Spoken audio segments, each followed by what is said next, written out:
Pinagpalang araw sa inyong lahat mga kabangers at mga kayanggaw. Lalong-lalo na po sa inyo kabanong. Nais ko lamang ibahagi ang aking karanasan nung ako ay binata pa.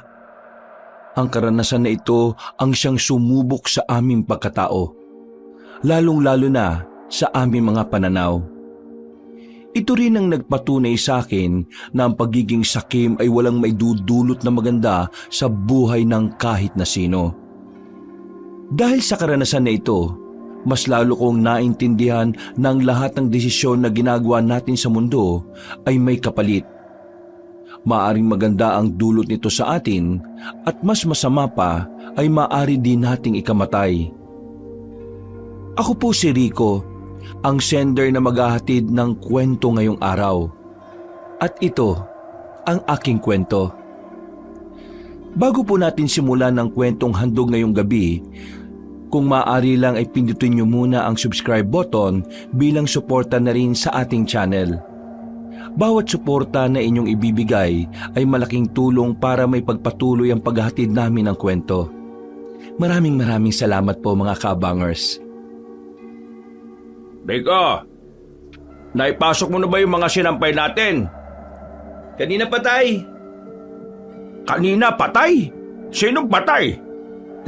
Ang sabi ko, kanina ko pa po naipasok ang mga sinampay, Itay. Mabuti naman kung ganon. Ikaw, Tay, ayos ka lang ba? Ayo naman. Bakit mo naman naitanong bigla? Kasi, naghihimay ka bigla ng malunggay Buwang ka pala eh. Ito yung uulamin natin ngayon. Hahaluan ko lang ng kaunting manok. Masarap ang sabaw habang maulan eh. Narinig kita kanina, Tay, kausap mo si Ma'am Pedring.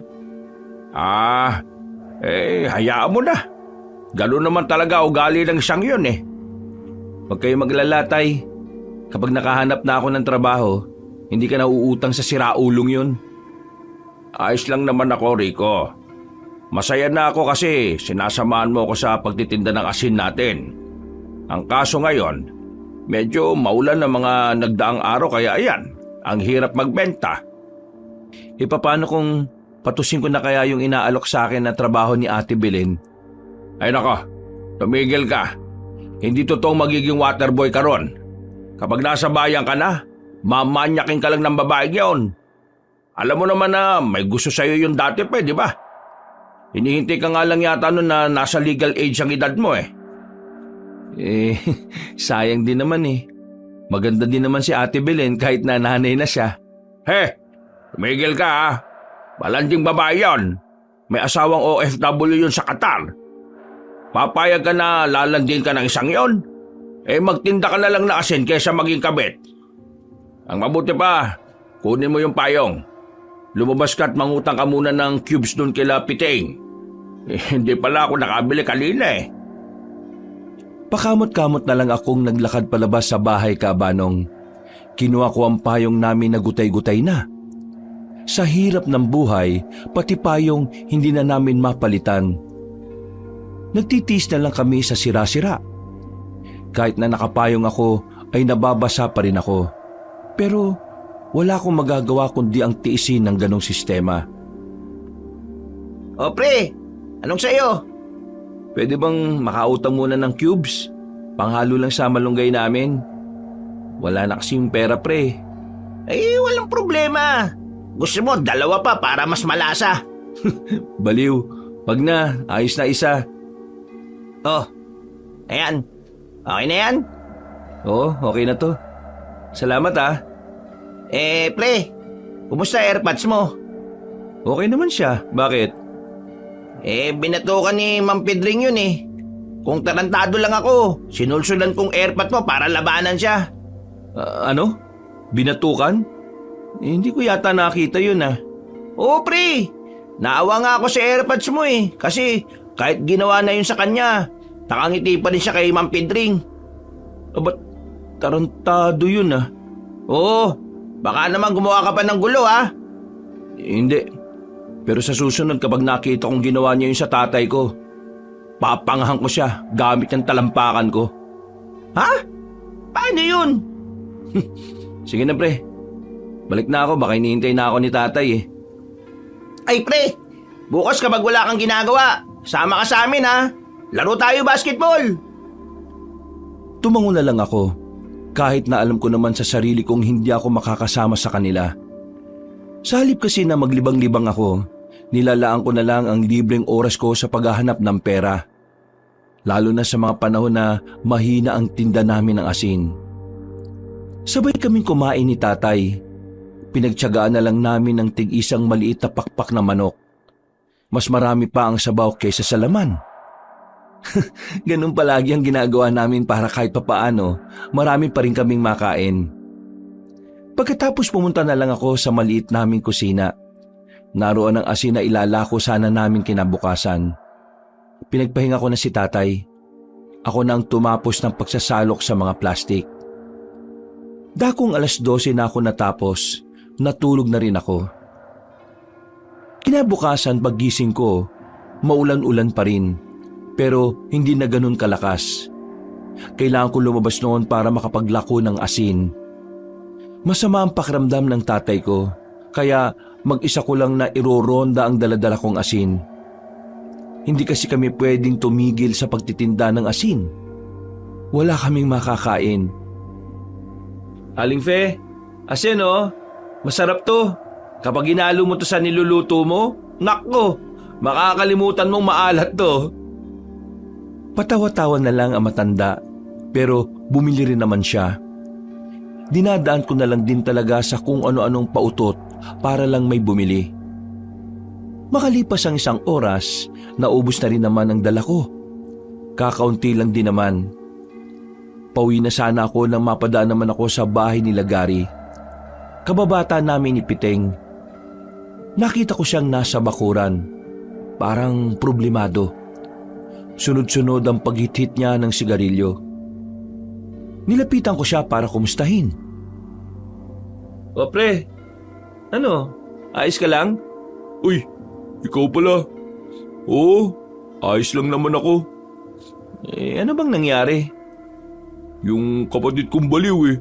Kung ano-ano na namang sinasabi. Naiinis na ako. Lumabas na lang ako, baka masapa ko pa eh. Uy pre, huwag kang ganyan ha. Alam mo naman na may problema sa pag-iisip yung kapatid mo. Ikaw na lang ang umintindi. Eh pare naman, hindi ako makatulog na maayos kasi ang dami-dami niyang sinasabing weirdo eh. Buisit. Dahil din sa kanya kaya nawalan ako ng trabaho eh. Abay, pumunta ba naman sa sagingan tapos sinabihan niya yung boss namin na kampon daw ng kadiliman? Ay, nako, problema nga yan. Pero ano ba kasi mga sinasabi ng kapatid mo? Puro siya sabi na may kadiliman daw na darating dahil sa isang pagkakamali at pagiging sakim. May mga nilalang daw na mabubulabog. Tapos ano, yung mga ano raw na, ano yun, mga ano? Uy, anong mga ano? Basta, mga aswang daw. Aswang? Matagal nang walang aswang ah. Hindi naman kasi totoo yung mga yan eh. Gawa-gawa lang yan ng mga siraulo. Kaya nabubisit ako sa kapatid ko eh. Kung ako lang masusunod, pinatapon ko na sa mental hospital yan eh. Nakakaabala na eh. Kahit ako na gusto lang namang mabuhay ng maayos eh, napupirwisyo pa. Pero pre, mas maganda rin naman kung idadaan natin sa may nahong usapan ng lahat. Palagi mong tatandaan na hindi mo kailangan manakit para maayos ang isang bagay. Oo, sige. Maraming salamat. O paano? Una na ako. Relax ka lang ha. Palabas na sana ako ng bakuran nila pero narinig kong sumigaw ang kapatid niya. Sinasabi nitong ang kadiliman daw ay malapit lang sa liwanag. Nagkatingin na lang kami ni Gary. Napapailing na lang siya ng may pagkadismaya. Makalipas ang ilang araw, naging maganda na rin ang panahon. Balik paglalako na kami ng tatay ko dahil bumuti na rin naman ang pakiramdam niya. Kahit na malayo na kami, hindi pa rin kami nakakaramdam ng pagod. Sanay na kami ni tatay sa lakaran. Nabalita mo na ba yung nangyari sa San Fernando? Ho? Bakit? Anong meron? Nagkagulo. May kumakalat kasing balita na may naitatagong kayamanan sa kagubatan na malapit sa kanila. Kaya lahat ng tao ron, nagsikilos, naghanap. Pero wala naman silang nakita. Kayamanan? Yan ba yung sinasabing kayamanan na iniwan at tinago ng mga Hapones dito sa Pilipinas? Oo, yun na nga. Pero wala naman kasing kasiguraduhan kung saan dito sa Pilipinas iniwan yun eh. Pero tingnan mo yung mga taga San Fernando. Desperado silang lahat kahit walang kasiguraduhan. Grabe, no? Ganon ang epekto sa kanila ng kahirapan. Bakit tayo, Tay? Hindi naman tayo ganon. Mahirap din naman tayo, ah. Kasi tayo, naniniwala tayo na kaya tong isalba ng pagsusumikap at pagtsatsaga. Pero Tay, hindi ka ba napapagod sa buhay natin? Ano bang klaseng talong yan? Malamang nakakapagod maging mahirap. Pero wala naman tayong ibang mapagpipilian kundi ang lumaban at magpatuloy eh. Alam mo kung bakit gusto ko pa rin tumuloy? Kasi kasama kita. Ganun din naman ako, Tay eh. Ikaw lang din naman ang pinaguhugutan ko ng lakas. Kaya nga hanggat maaari, gawin natin ang makakaya natin para makapamuhay ng marangal. Napangiti na lang ako sa sinabi ng tatay ko, Kabanong. Sa aming pagpapatuloy, narating na rin namin ang isa pang baryo. Pagpasok pa lang namin ay may mga sumalubong na sa amin. Pinakyaw nila ang mga natitira naming tinda. Masaya naman kami kasi maaga kaming makakauwi. Naku, maaga tayo makakauwi nito, Tay. Ang saya naman ng araw na to. Yan ang sinasabi ko sa iyo. Hanggat naniniwala tayong kaya nating umunlad sa maayos na paraan, ay gagabayan tayo palagi ng Panginoon at bibigyan niya tayo ng biyaya. Hindi na kami nagtagal pa sa lugar na yon. Agad na rin kaming umalis. Pero habang naglalakad kami pauwi, meron kaming natanaw na grupo ng mga kalalakihan na armado na pumasok sa kagubatan. Agad akong hinila ni tatay sa gilid. Tay, anong meron? Bakit may mga dala silang baril? Hindi ko rin alam. Pero mukhang mga rebelde mga yan. Lumapit kami roon at sumilip kami sa gubat. Nakita namin ng mga armadong lalaki na parang may hinahanap sila. Find the treasure now. We need to find the treasure. Or else I will kill you all. Tay, mukhang hindi sila rebelde. Kanu yun, oh. Hinahanap din nila yung kayamanan. Diyos ko, pati mga armadong tao ay naghahanap na rin. Sino ba kasi nagpakalat ng balitang yon? Tay, umalis na tayo rito. Baka mamaya makita pa nila tayo. Baka madamay tayo. Kabadong-kabado ako noong mga oras na yon, Kabanong. Agad na rin kaming umalis ni tatay. Buti na lang din ay hindi nila kami nahalata. Nakabalik naman kami ng payapa sa amin. Pagdating nga namin sa baryo, naririnig na rin namin sa iba ang usap-usapan tungkol sa kayamanan. Umabot na yun sa amin. May mga tao na rin sa amin na nagkakaroon ng interes sa kayamanan na yon. Oh, ano yan pre? Ibebenta na? Oo, bulok na eh. Wala na tong silbi. Papatimbang ko na lang. Nabulok na kasi ito eh. Sayang nga oh. Hindi na kasi namin ito nagamit mula nang ma-flat yung gulong. Sayang yung bisikleta na yan ah. Pero wala. Timbangan na lang talaga bagsak niyan. Pre, anong masasabi mo dun sa kumakalat na haka-haka tungkol dun sa kayamanan? Naiintriga rin ako. Parang gusto ko na nga rin makihanap eh. Wala pa namang kasiguraduhan na nandito yun sa probinsya natin eh. At mas lalong wala namang kasiguraduhan na totoo nga yun. Paano kung meron? Di paldo-paldo yung makakakuha nun. Kung wala, nagsayang lang ng lakas sa mga taong maghanap nun dun. Pero wala namang masama kung susubukan. Sa hirap ng buhay ngayon, lahat ng paraan para makaahon, dapat hindi na natin pinapalagpas. Wala namang mawawala sa atin kasi walang-wala rin naman na tayo ngayon eh. Oh, si Gary yun ah. Kung ano? Hoy! Gary! Halika dito! Nakasimangot ka na naman ah. Visit kasi sa bahay eh. Oh, ano na naman ba nangyari? Parang lagi ka nalang inis ah. Pinatake na naman ng katarantaduhan yung kapatid kong may sapak. Oh, kalma, relax. Bakit? Ano na naman ba yung nangyari? Ayun, sigaw ng sigaw. Sabi ng sabi na may grupo daw ng mga armado ang makakakita sa hinahanap ng lahat. Tinatanong ko nga kung alam niya kung nasaan yung kayamanan na hinahanap ng mga tao eh. Tinawanan lang niya ako. Ay ayun, nabwisit talaga ako. Umalis na lang ako kaysa masapak ko pa eh. Sa sinabing yon ni Gary ay nagtindigan ng mga balahibo ko. Hindi ko alam kung bakit, pero pakiramdam ko dahil yon sa pagiging tugma ng sinabi ng kapatid niya at sa nakita namin ng tatay ko. Bigla ko na lang naisip na baka magkatotoo na ang mga armadong lalaki na yon na makahanap sa kayamanan, kung sakaling meron man. Umiiling-iling na lang ako, Kabanong. Pilit kong inaalis sa isip ko na walang basihan ng sinasabi ng kapatid niya.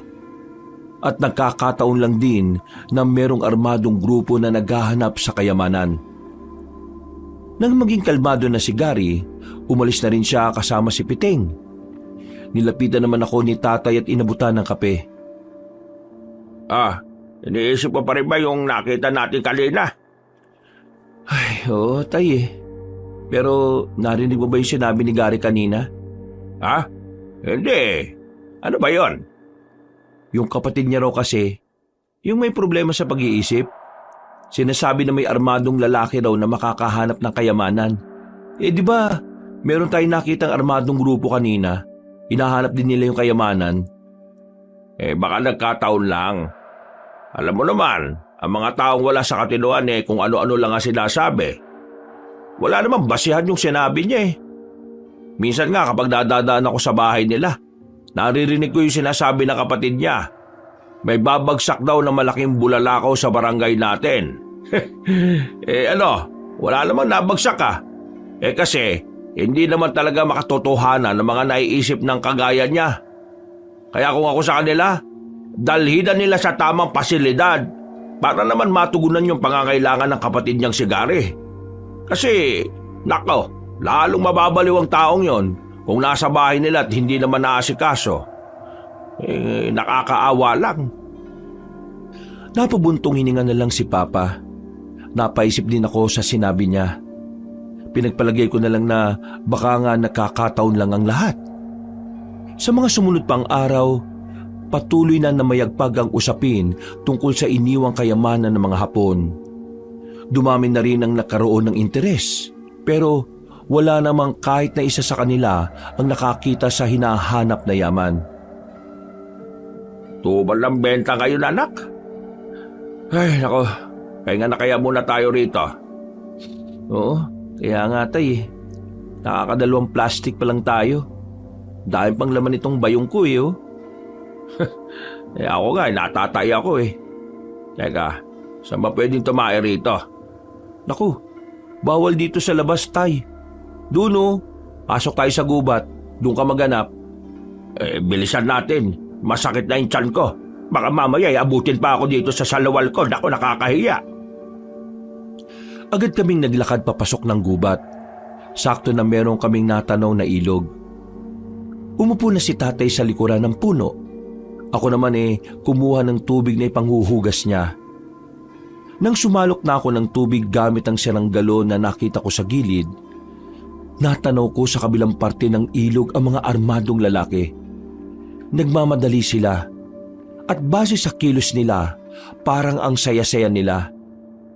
Dahil sa kuryosidad, bigla ko na lang naisipan na sundan sila. Binitiwan ko na muna ang hawak kong galon. Pansamantala, nawala na sa isipan ko na naghihintay pala ng panghugas ang tatay ko. Anong ginagawa nila? Bakit parang masaya sila? Sila yung nakaraan ah. Nahanap na kaya nila yung kayamanan? Kahit na alam kong delikado, sinundan ko pa rin sila, Kabanong. Hanggang sa nakita ko na lang silang nakatigil sa harap ng isang kuweba. Ako naman ay nagtago lang sa ilalim ng punong mangga. Check this cave! Check the area! I know! This is the right location! Move! Move! Move! Mukhang nahanap na nga nila. Pero saan dito? Teka, hihintayin ko pa bang makita nila? Wag na siguro. Kailangan ko na lang makabalik. Tatayo na sana ako pero meron akong natapakan na lata. Nakalika ako ng tunog. Napatingin tuloy ang mga armadong lalaki sa kinaroroonan ko. Otomatikong dumaloy ang kaba sa sistema ko.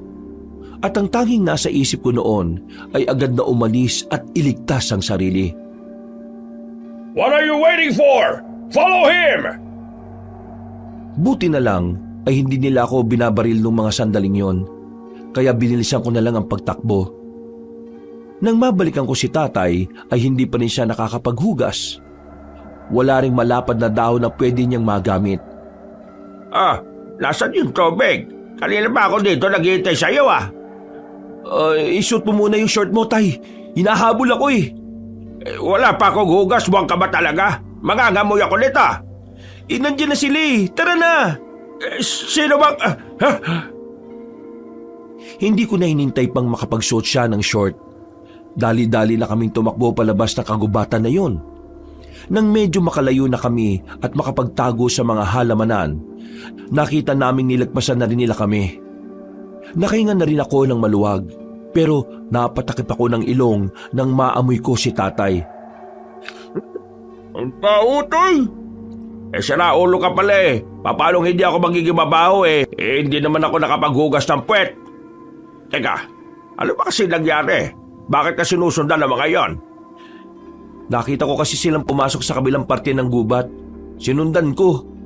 Nalaman ko na parang nahanap na nila yung eksaktong lugar na kinalalagyan ng kayamanan. Yun ang narinig ko. Sigurado ka ba sa sinasabi mo? Ewan ko. Yun ang sabi ng matandang kano eh.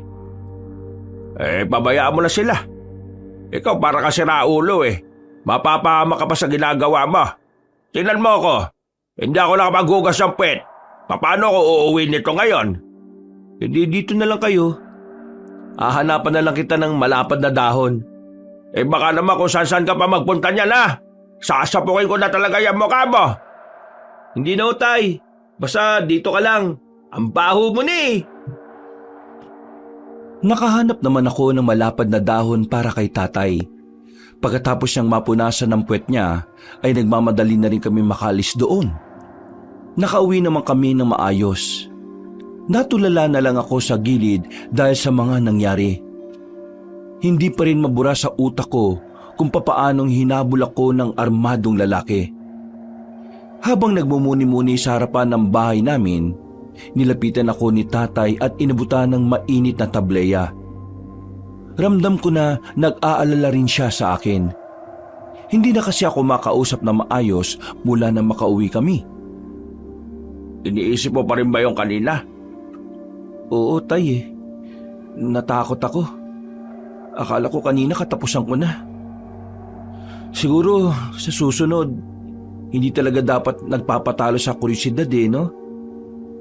May mga pagkakataon talaga na nilalamon tayo ng kuryosidad. Pero minsan, yan din talagang magpapahamak sa atin. Kaya dapat, kaya rin nating labanan yon. Basta, isipin mo na lang para hindi mangyari to ulit. Isipin mo na lang na dapat hindi ka maging tsismoso. Kasi hindi naman gawain ng lalaki yun eh. Siguro dapat ganun na lang ang gawin ko. Isang malalim na paghinga na lang ang nagawa ko. Pero sa isip-isip ko, parang nagkaroon ako ng interes sa kayamanan na hinahanap nila. Dahil kung sakaling totoo ngang naroon ng kayamanan, siguradong paldo-paldo sila.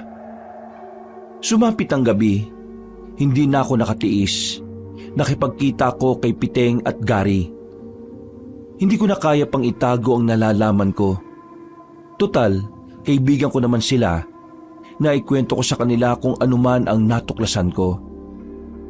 Sinasabi mo na yung mga armadong lalaki, nahanap nila yung Yamashita treasure? Yung ba ang tawag doon? Basta, narinig ko na doon daw yung kayamanan. Pero Hindi ko sigurado kung saan banda doon Malakas ang kutob ko. Sa loob yan ng kuweba. Ang tanga-tanga naman ng mga Hapon kung iiwan nila yung kayamanan sa labas ng kuweba, hindi ba? May punto si Gary. Siguradong nasa loob nga yun. Ano naman kung nasa loob? Huwag niyong sabihin na pupunta kayo ron. Rico, ito na pagkakataon natin para umahon sa buhay. Hindi pa ba natin to papatulan? Naririnig mo ba yung sarili mo? Delikado, Gary. May mga baril ang mga taong nauna ron. May mga baril? Ano naman? Hindi ba nauubos sa mga bala nila? Kayang-kaya natin sila, basta tamang diskarte lang. Rico, kapag nakakuha tayo ng kayamanan, hindi ka nauutang sa amin. May pera na tayo. Yayaman tayo. Makakaalis na rin tayo sa lugar na ito. Hindi ba naiisip yun? Gusto kong yumaman, pero hindi sa mapanganib na paraan. Sa anong paraan? Sa pagtitinda ng asin? Iniinsulto mo ba yung hanap buhay namin ng tatay ko, Gary? Hindi naman yun yung gusto kong sabihin.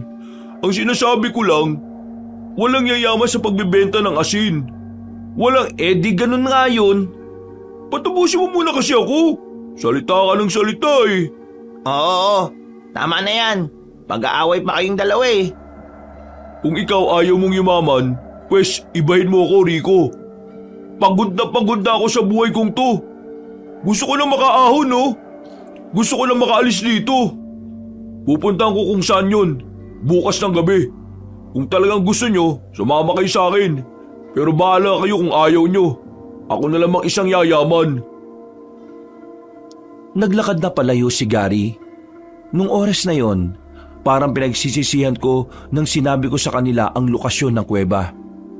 Hindi dahil sa ayaw ko makakuha sila ng kayamanan, kundi dahil ayaw kong mapahamak sila. Kinabukasan, tahimik ang lugar namin. Himala na wala akong naririnig tungkol sa usap-usapang kayamanan. Parang kalmado, hanggang sa sumapit na nga ang kinagabihan. Nagulat na lang ako nang makita ko ang tatay ko na nakabihis na. May dala-dala siyang malaking bag na mukhang wala namang laman. Oh, ano ka ba? Bakit nandiyan ka pa? Hindi ka ba sasama sa akin? Wala ka naman sinabi na maglalako tayo ng asin sa ganitong oras Sino nagsabi na maglalako tayo ng asin? Ano ang gagawin natin? Wala ka naman sinabi sa akin kanina. Wala akong sinabi. Kung wala akong sinabi, sumama ka na. Makikikuha tayo ng kayamanan. Hindi pwedeng sila lang. Ano pinagsasabi niyo, Tay? Alam na ng lahat ng taga rito ang tungkol sa kayamanan. Mamaya, papunta na sila ron. Iniintay lang nila ang kapitan natin. Kaya nga bago sila makarating doon, unahan na natin. Total, ikaw naman ang unang nakatuklas doon, di ba? Diyos ko naman, Tay. Pati ba naman kayo? Akala ko ba mas magandang mamuhay ng pinaghihirapan? Bakit parang nagiba rin yung pananaw mo ngayon? Nagbabago ang pananaw ng tao depende sa pangangailangan, anak. Kaya nga gusto ko, umahon na tayo. Sawang-sawa na ako sa buhay na ganito. Kaya sumama ka na sa akin. Kukurot lang naman tayo ng kaunti Tay, hindi ko sigurado kung talagang nahanap nila yung ginturon. Wala akong matibay na ebidensya na nagsasabing nakita nga nila. Narinig ko lang. Isa pa, delikado dun. Alam niyo naman na mga armado mga yun Hindi kayo sasantoy ng daladala nilang mga baril na matataas ang kalibre. Kung ayaw mo, ako na lang. Kikilos na ako kaysa maunaan pa tayo ng mga kalugar natin. Mauubusan pa tayo Sandali nga. O ano, nagmamadali ako Oo na, kasama na po ako. Kakainis naman Hindi ka rin pala makakatiis Sasamahan ko kayo kasi nag-aalala ako sa inyo. Ayaw kitang mag-isang maglakad. Rico, hindi naman natin to gagawin dahil sakim tayo. Gagawin natin to para makain ka naman ng kaunti sa buhay. Hindi naman natin uubusin Kukuha lang tayo ng sapat sa atin. Huminga ako ng malalim. Kahit natutol ako sa sinasabi niya, wala akong magagawa kundi ang samahan siya. Hindi ko rin naman pwedeng hayaan na lang na lumakad siya ng walang kasama. Lalo pat ang mga pwede niyang madatnan doon ay mga taong maaaring makapatay sa kanya. Habang abala pa ang mga tao sa pagpupulong nila, sinamantala na namin ni tatay ang pagkakataon. Palihim kaming umalis. Mabilis kaming nakarating dahil halos takbuhin na namin ang daan. Nagtago na muna kami sa gilid. Nakikiramdam kami sa paligid. Nakakapagtaka na wala kaming makitang mga nagbabantay roon. Mukhang walang tao ah. Tara. Teka, sandali lang tay. Anong walang tao? Tingin mo talaga walang magbabantay dyan?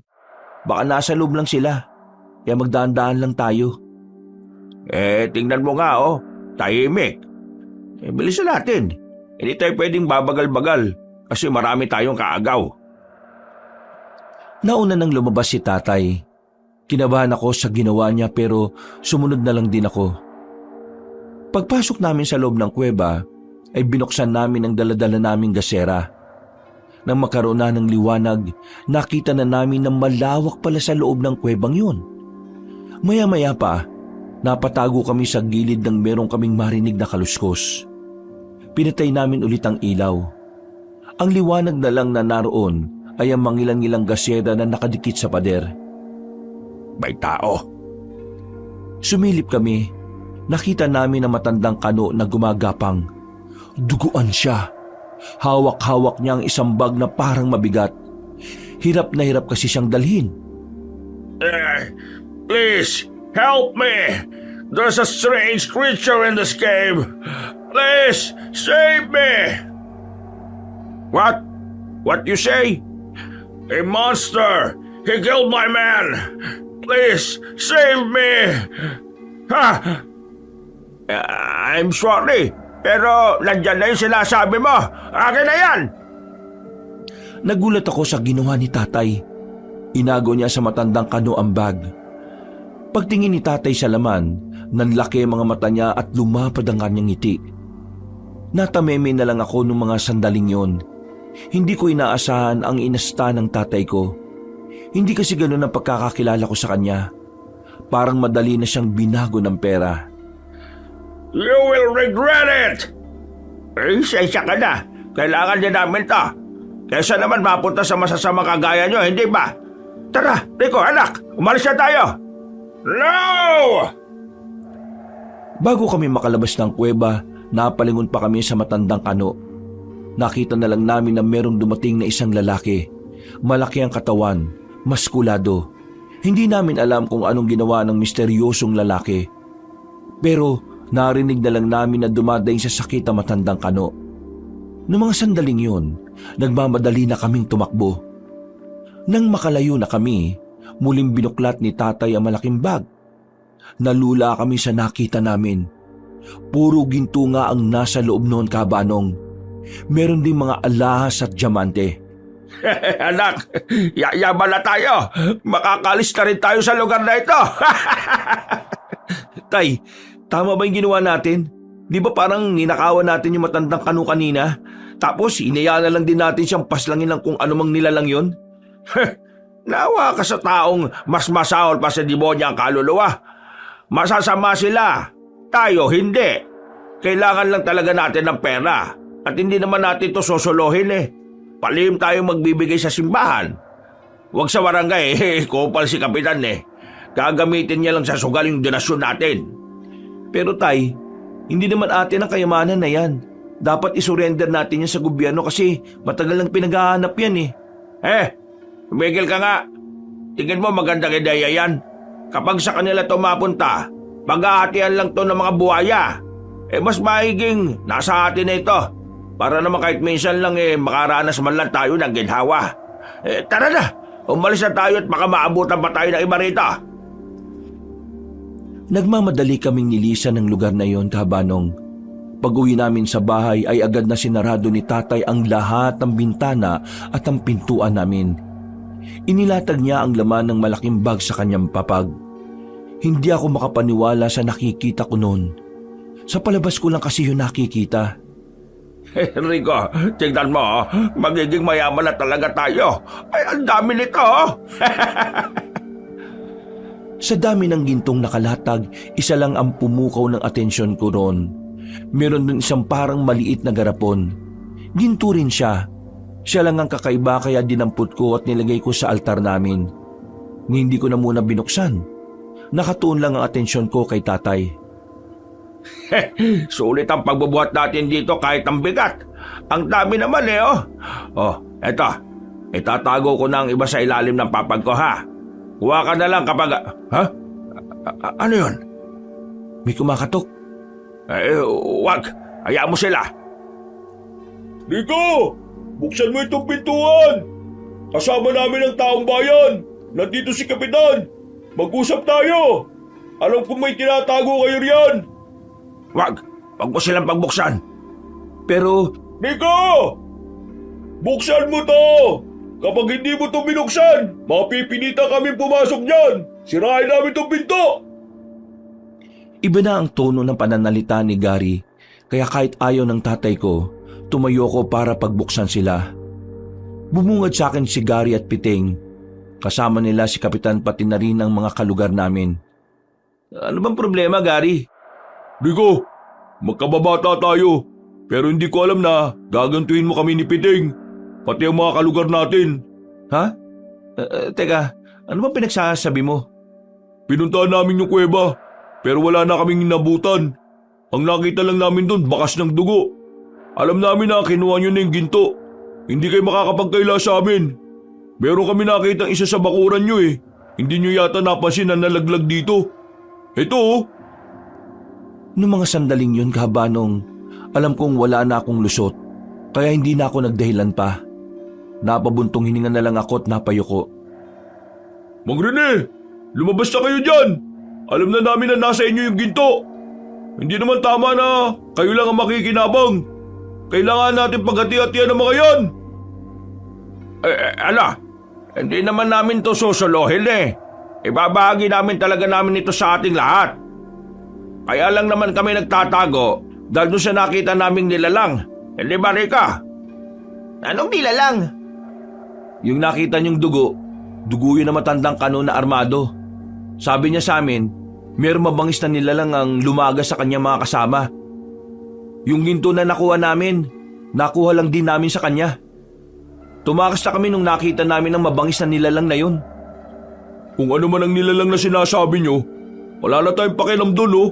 Ang malaga, pantay-pantay na magkaroon ng mga kalugar natin. Rico, palalagpasin namin tong ginawa nyo. Pero hindi ko nagustuhan yung tinangkan yung hindi pa alam sa mga tao yung tungkol dito. Wala na kaming nagawa pa ng tatay ko noon. Kinuha nila mga ginto at inilatag sa lamesa sa bakuran namin. Pinapila ang mga tao at isa-isang nabigyan. Makalipas lang ang ilang minuto ay natapos na rin ang pamimigay. Mas malaking porsyento ang napunta kay Kapitan dahil daw gagamitin sa pagpapaunlad ng lugar namin. Natulala na lang si tatay sa gilid. Hindi siya makapaniwala na mababahig-bahig ang ginto na iniisip niyang kanya lang. Samantala, hindi ako pinansin ni Piting at Gary.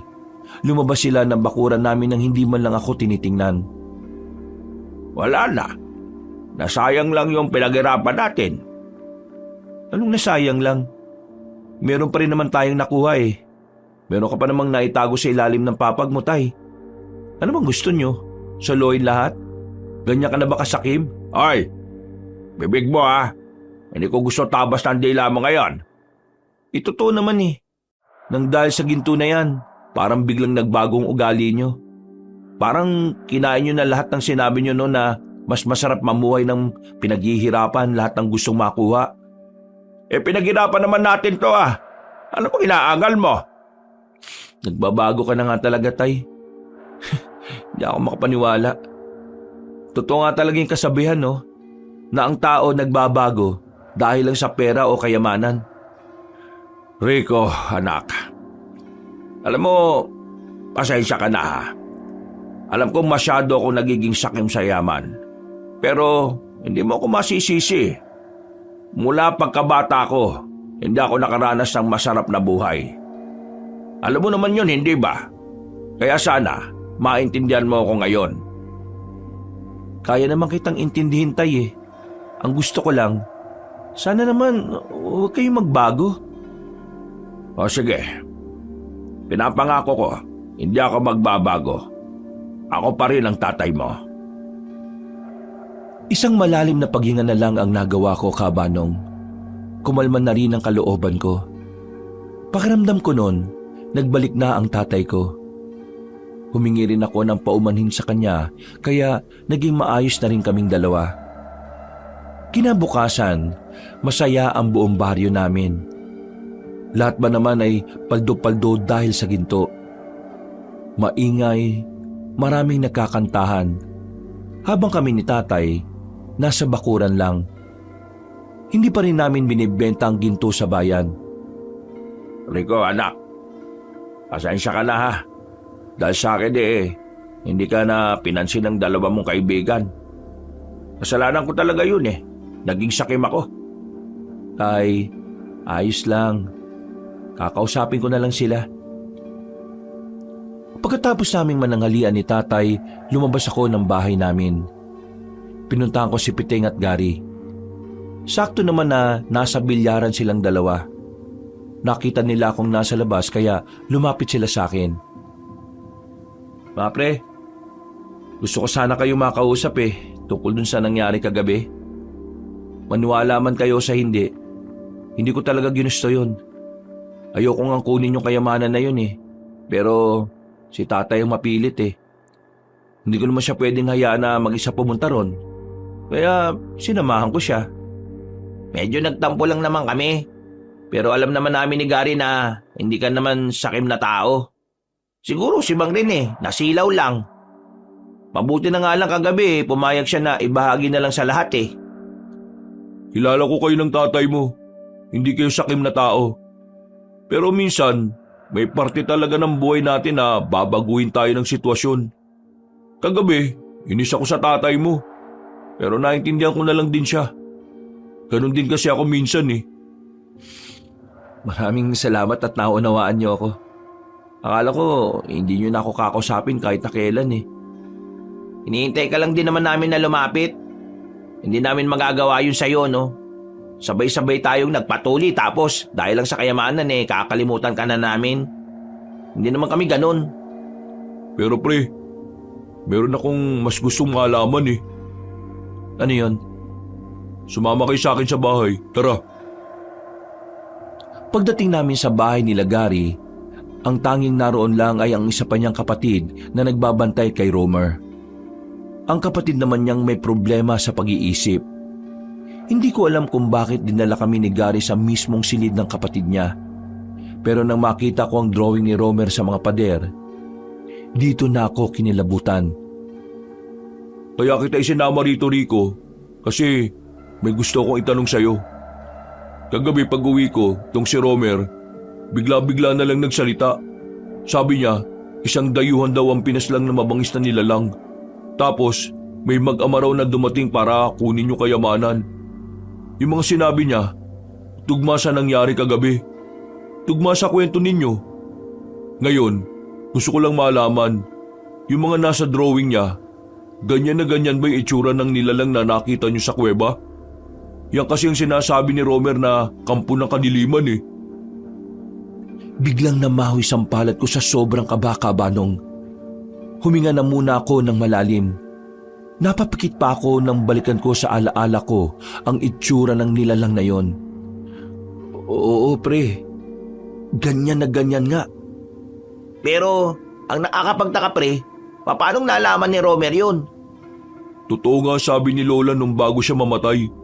Hindi sira ulo itong kapatid ko. Meron siya kakaibang kakayahan na hindi basta-basta nagagawa ng tao. Totoo pa lang mga sinasabi niya.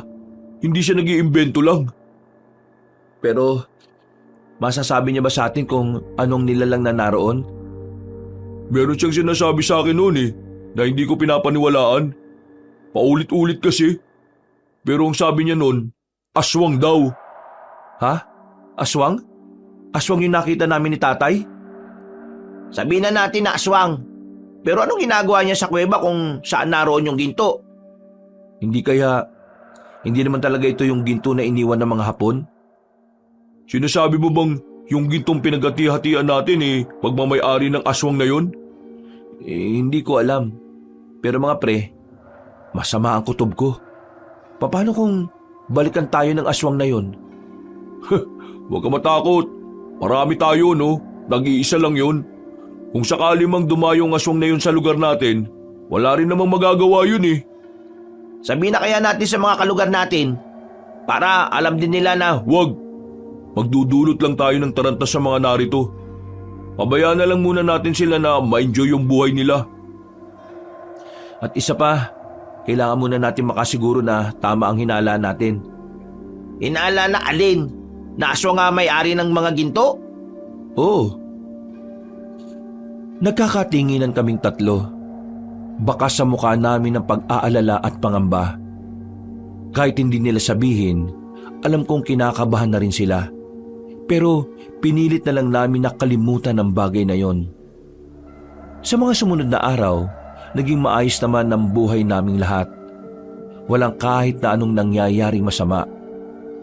Sa katunayan, kaming dalawa ni tatay ay nakapagpatayo na rin ng tindahan sa bayan.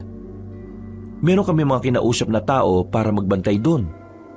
Kumuha rin kami ng lupa na pwedeng gawing sakahan. O ayan anak, nagsisimula na magbago ang buhay natin. Huwag ka mag-alala, hindi naman ako magbabago. Tay, paulit-ulit ka naman. Alam ko naman na hindi ka naman talaga magbabago. At masaya ako doon. Buti nga nakinig ako sa iyo Kung hindi siguro ako nakinig isa na rin akong ganid at sakim. Wala na siguro akong pinagkaiba sa mga buhaya sa gobyerno ano. Uy, naan nyo lang yung boses nyo, tay. Baka mamaya may makarinig sa atin. Pareho na lang kaming natawa sa pinag-uusapan namin habang nakatanaw sa lupa na nabili namin. Napapangiti habang nakatingin sa papalubog na araw. Tara na. Kailangan na natin makabalik sa atin. Mula sa sakahan, kailangan pa namin maglakad ng halos 5 minuto kung saan nakaparada ang motorsiklo na iniwan namin. Hindi na kasi yun kayang ipasok pa sa mismong tapat ng bukid. Habang naglalakad kami, nakatingin na kami ng tatay ko nang may marinig kaming kaluskos sa paligid. Tinapik agad ako ng tatay ko sa balikat at saka tumawa.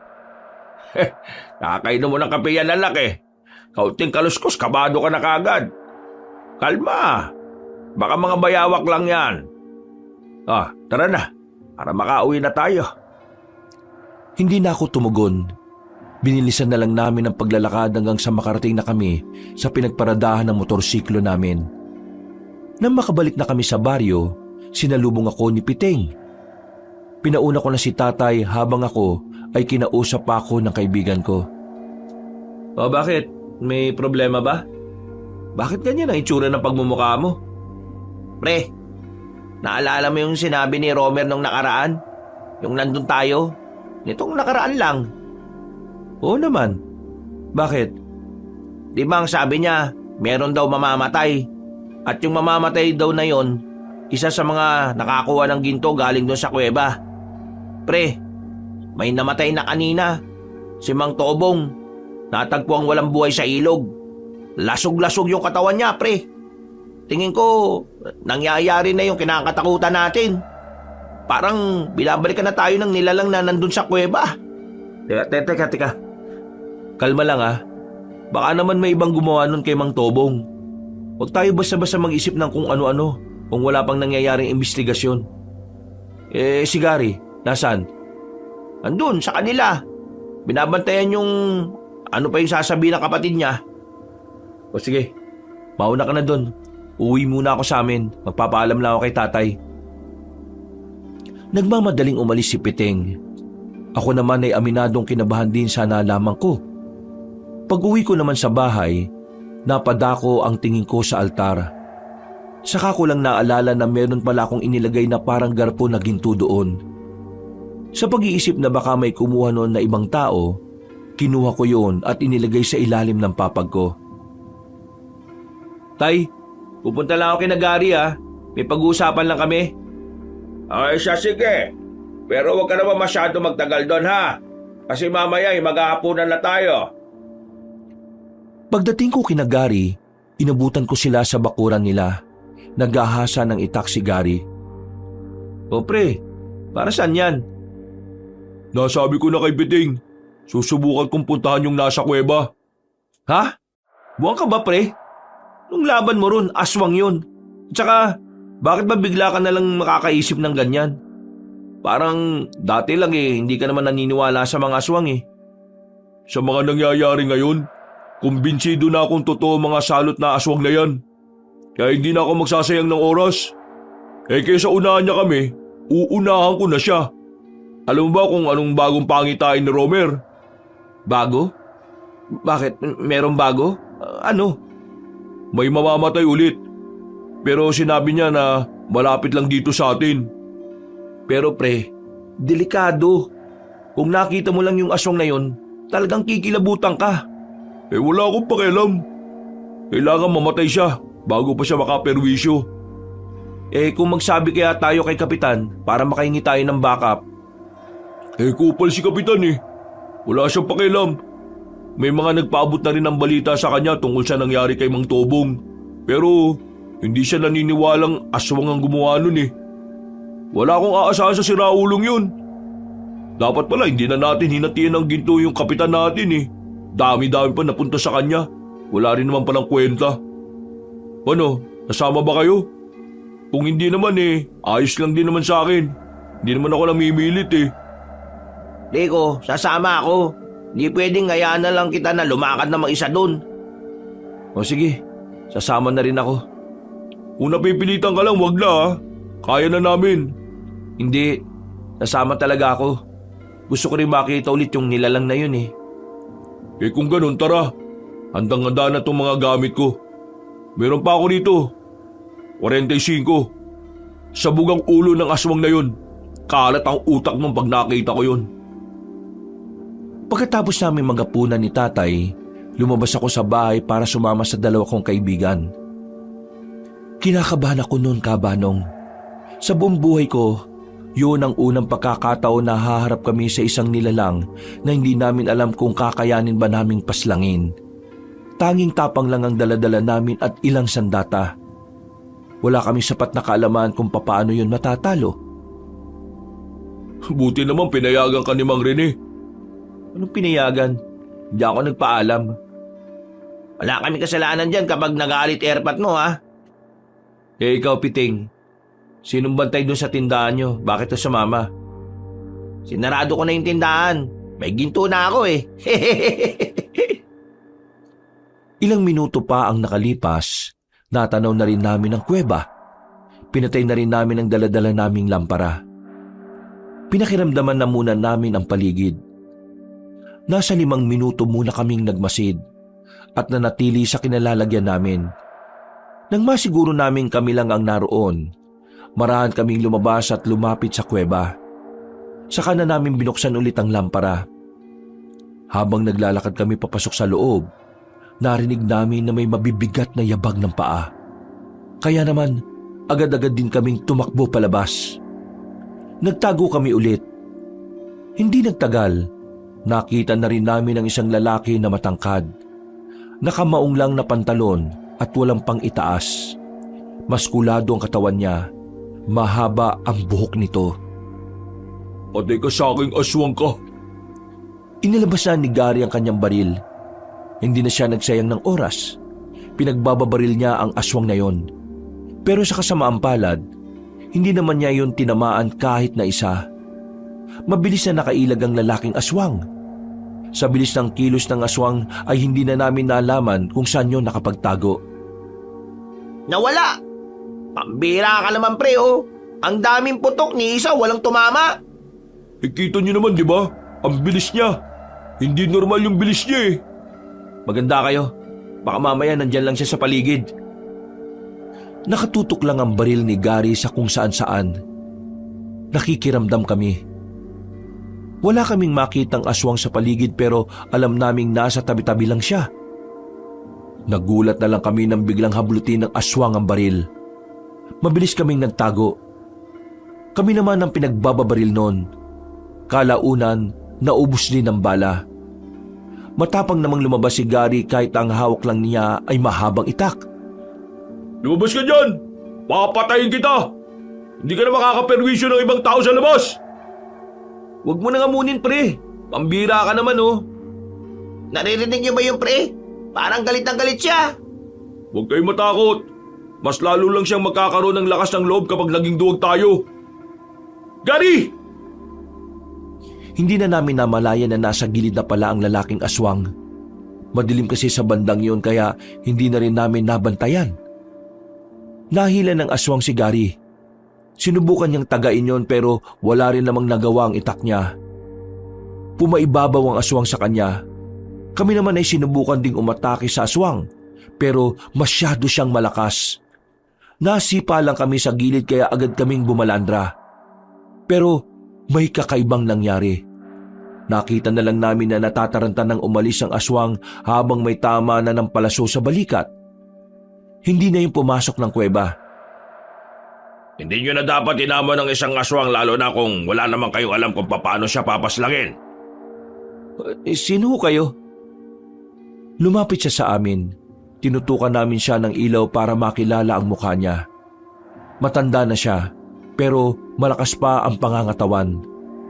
Marami siyang burloloy sa katawan, kaya ang unang pumasok sa isipan ko, baka isa siyang albularyo.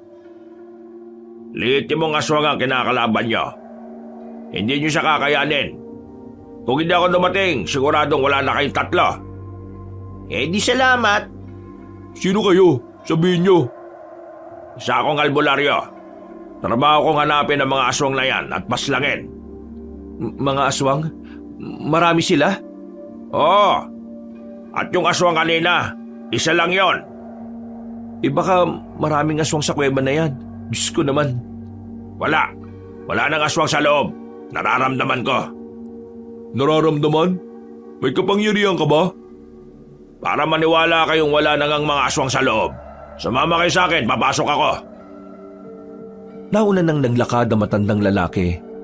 Nakatinginan kami saglit, pero sumunod din naman kami sa kanya. Wala pa kaming tiwala sa matandang yon, kaya naisipan ko nang tanungin ang pangalan niya habang naglalakad kami sa loob ng kuweba. Mang Juan ang pangalan ko. Malayo pa ang tinitiran ko. Naglalakbay ako para lang mahanap ang mga aswang. Hindi ko alam na narito pa lang isa sa mga aswang na dapat kong mapaslang. Kaso ang problema, nakatakas. Kaya gusto ko malaman kung ano pa ang mga pwede kong malaman dito. Mga ilang sandali lang, tumigil na kami sa isang malaking ribulto ng demonyo. Meron siyang tiningnan doon. Nagtataka siya. Parang may hinahanap siya. Tumingin siya sa amin na parang pinagbibintangan kami sa isang kasalanan. Oh, bakit? Anong meron? Ang ribultong ito ang nakasulat sa libro ng mga aswang. Sa mga ganitong ribulto, sumasamba ang mga aswang. Pero hindi tinayo ang ribultong ito kung hindi ito inaalayan ng mga ginto. May alam ba kayo kung sino ang kumuha ng mga ginto? Sandali kaming hindi nakapagsalita. Hindi namin alam kung dapat bang sabihin namin sa matandang yun ang totoo. Kahit kasi tinulungan niya kami, hindi pa rin namin magawang magtiwala sa kanya. Hindi kayo makapagsinungaling sa akin, ha? Kayo siguro, no? Kayo ang kumuha ng mga ginto rito? Hayaan niyo ako magpaliwanag. Uy, bakit mo sasabihin sa kanya? Baka mamaya. May mga armadong lalaki ang kumuha ng ginto dito sa kuweba. Akala nila, galing yun sa mga Hapones nung panahon ng pananakop. Pero namatay sila. Yung pinuno nila, nakita namin naghihingalo. Saka namin kinuha yung bag. Pero kayo pa rin ang nakinabang sa ginto. Nasaan ang mga ginto? Nasaan ang parato? Ha? Anong parato? Ang parato, isa ring ginto. Pero hindi ito kagaya ng mga pangkaraniwang ginto. Dahil ang bagay na ito ay pinakamahalaga sa mga aswang. Ang parato ay inilalagay sa ilalim ng ribultong ito. Pinaniniwalaan nila na sa paratong yon, namamalagi ang kaluluwa ng mga mahal nila sa buhay. Ah, parang doon nilalagay yung mga abo ng mga namatay nilang mga kamag-anak? Hindi, abo. Mismong kaluluwa ang mga naroon. Hindi nyo dapat kinuha ang bagay na yon. Hindi nga namin alam kung ano ang parato. Wala naman kaming nakuha na banga dyan eh. Kailangan mahanap yon. Kung hindi, maaaring malagay sa alanganin ng buhay ng karamihan sa inyo. Huwag na nga tayo makinig sa isang yan. Di natin kilala yan eh. Ngayon lang natin yan nakausap at nakita. Baka mamaya may ibang binabalak sa atin yan. Hoy, makinig kayo sa akin. Kailangan nyo hanapin ang parato at maibalik dito. Kung hindi nyo may babalik, madadamay ang mga inosyenteng buhay. Sige nga, sabihin mo na lang nga sa amin. Ano bang itsura ng parato na yan? Wala akong tsak na pagkakalarawan. Ang nabasa ko lang, para siyang lalagyan. Hindi ko alam kung nasaan yun. Wala naman kami nakitang ganun eh. Baka hindi kami nakakuha. Baka mga armadong lalaki nakakuha nun. Kung hindi kayo nakakuha, kailangan nyo pa rin hanapin yon at maibalik dito. Dahil madadamay pa rin kayo sa oras na dumalaw na mga aswang dito para magsamba. Kayo lang ang malapit sa lugar na ito. Kaya kayo lang ang babalikan nila. Di ba sabi mo, tumutugis ka ng aswang? Di tulungan mo kami kapag nangyari yung sinasabi mo. Oo, tutulungan ko naman talaga kayo eh. Pero hindi ko maililigtas ang maraming buhay kung mga inosyente ay idadamay nila. Iisa lang ako. Mga pre, tingin ko kailangan nga nating mahanap yung bagay na yon. Kahit yun na lang ang maibalik natin. Di ako naniniwala sa isang to eh.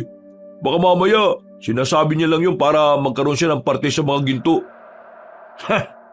Ganyan ka ba kawalang utang na loob? Matapos ko kayo iligtas, lalo ka na. Pag-iisipan mo ako na masama.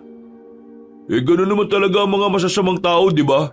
Nagpapanggap munang mabuti sa umpisa. Pre, kalma ka nga. Tara, bulis na tayo rito sa kuweba na to. Baka mamaya biglang may dumating na maraming aswang. Bahala kayo kung maniniwala kayo dyan. Pre, sumunod ka lang sa labas. Susundan ko lang si Gary. Manong, totoo ba talaga mga sinabi nyo? Akala ko sa kalooban mo na naniniwala ka sa akin. Nababasa ko sa mga mata mo eh. Ikaw, sa inyong tatlo, ikaw ang bukod tanging nakikitaan ko ng mas bukal ang puso. Gawin mo nararapat iyo. Hindi lang para sa inyo ng pamilya mo.